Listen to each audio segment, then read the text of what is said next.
किन्नर अंजलि को जो भाव में हत्या करा जायतिला आज पर्यंत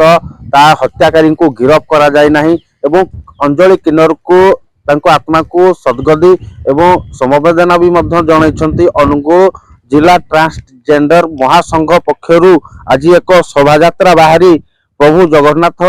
मंदिर निकट में दीप समूह दान करते एवं केउभली भाव में किन्नर अंजलि को जी हत्या करिछि हत्याकारी को गिरफ करबा दाबी नहीं भी ए शोभा यात्रा अनुष्ठित होइतला हम टिके आलोचना करिया जे कोन कहिबे जो बड़ी भाव रे दिन दिही पहरे हत्या करा जायतिला एवं हत्याकारी आज पर्यंत धरा पड़ी नाही विभिन्न समय रे दाबी भी होइछि गिरफ करा जाऊ बोली तो आपन पक्ष आज कोन करा जायतिला निश्चित भाव आम जो संवेदनशील घटना को आम निश्चित भाव बहुत भाव दृढ़ भाव निंदा करुचु सहित आम अश्रु श्रद्धांजलि स्वरूप आम आज आमर अनुगुल पाला मंडप छक ठारू आरंभ कर जगन्नाथ मंदिर प्रांगण देकर गोपबंधु पार्क पर्यंत आम नीरव शोभा यात्रा गोटे करूँ अश्रुल आत्मा आम समूह दीपदान करूँ जगन्नाथ मंदिर पाखे जगन्नाथ पाखे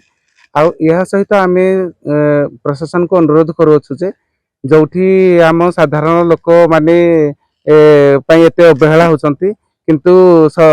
उच्च पदस्थ ऑफिसर है कि नेता है मंत्री है कि पुओ परिवार कौन कौन असुविधा होची पुलिस की 24 घंटा मैक्सिमम 48 घंटा भितर सफलता मिल जाउची दोषी को धरिया किंतु कहीं पर्यंत धरा जाई पारुनी गोटे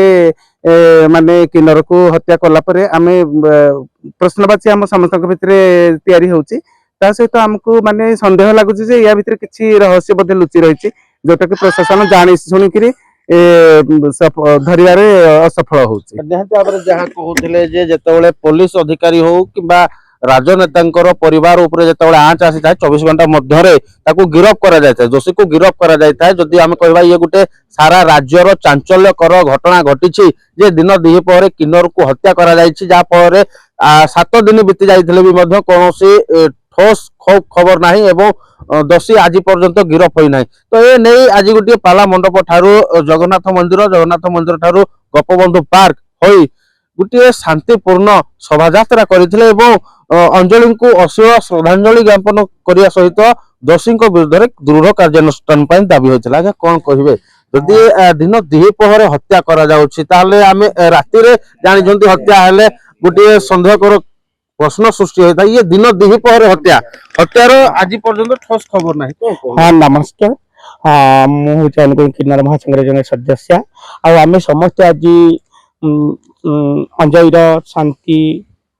आत्मा को शांति मिलू से आम समस्ते नीरव प्रार्थना करने सहित शोभा यात्रा कलु और समस्त समूह आम दीपदान कलु जगन्नाथ मंदिर में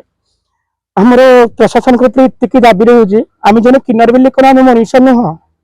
जे आम समस्त मनीष जे आम समाज बाहर कहीं आम प्रति सरकार आमको देखुची जदि आज की हत्या हबार 8 दिन हो गलानी किंतु दोषी कहीं धरा पड़ेनी या पछर रहस्य कौन जदि राजधानी परिका जगार भुवनेश्वर राजधानी परिका जगार हत्या हो जाए किंतु दोषी धरा पड़ेनी यार लज्जार जनक कथा किसी भी ना जदि आज गोटे मंत्री कि एमएलए एमती किसी होता 24 घंटा भितर दोषी की धरा हो जाए कहीं आम प्रति हीन दृष्टि निया सरकार आई सरकार दोष ना आईनजीवी दोष ना कार दोष यहाँ निहाती तदंत करा जाए आमर दाबी रही अंजलि की जदि सठिक न्याय न मिले आगामी भविष्य में निहाती राजरास्तार निहाती आत्मसमर्पण देवु आई सरकार पाखे आम इतनी गुहारी रही दोषी को उपयुक्त दंड दि जाऊ या समस्त किन्नर मानकर दाबी उपयुक्त दोषी को उपयुक्त दंड दि जाऊ जदि न दि जाव आगामी भविष्य में निहाती यार बहुत किसी पर्दाफाश हम तेणु सरकार हो कि आईनजीवी हो समस्त को अनुरोध करा जहाँपर मैंने दोषी के निहाती धरतु आ लांच खाई जिनसा कहे लुचाई दिखाते भी चापी दिंतुनि आम समस्ते निहाती भाव में जहाँ प्रिया कहते जो भाव में सरकार एवं आईन विभाग या प्रति दृढ़ कार्यानुष्ठान दाबी होइछि जदि न हुए ताहले आगामी दिन में राजरास्ता को ओह्लई आत्मसमर्पण करेंगे से गोटे प्रकार दाबी रखिंट आगे कौन कहे जदि आम देखा विभिन्न समय आम जदि कहवा घर पदा को बाहर पादे पादे विपद रोचे रात्र समय କିନ୍ତୁ ଯଦି ଆମେ କହିବା ଦିନ ଦିହିପରେ ଯେଉଁଭଳି ଭାବରେ ହତ୍ୟା କରାଯାଇଛି 7-8 ଦିନ ବିତି ଗଲାଣି କିନ୍ତୁ ଦୋଷୀ ଗିରଫ ହେଇପାରୁନାହିଁ ତ କଣ ରହିବ ଆପଣଙ୍କର ଦାବି? ହଁ ନମସ୍କାର ଆମେ ଅନୁଗୁଳ ପରିକିନ୍ନର କହୁଛୁ ଅନୁଗୁଳ ମହାସଂଘରୁ ଏପର୍ଯ୍ୟନ୍ତ ମାନେ ଦୋଷୀକୁ ଦଣ୍ଡ ମିଳିନି ଯିଏ କିନ୍ନର ମାନେ ଭୁବନେଶ୍ୱରରୁ ଯିଏ ଅଞ୍ଜଳି କିନ୍ନର ଥିଲେ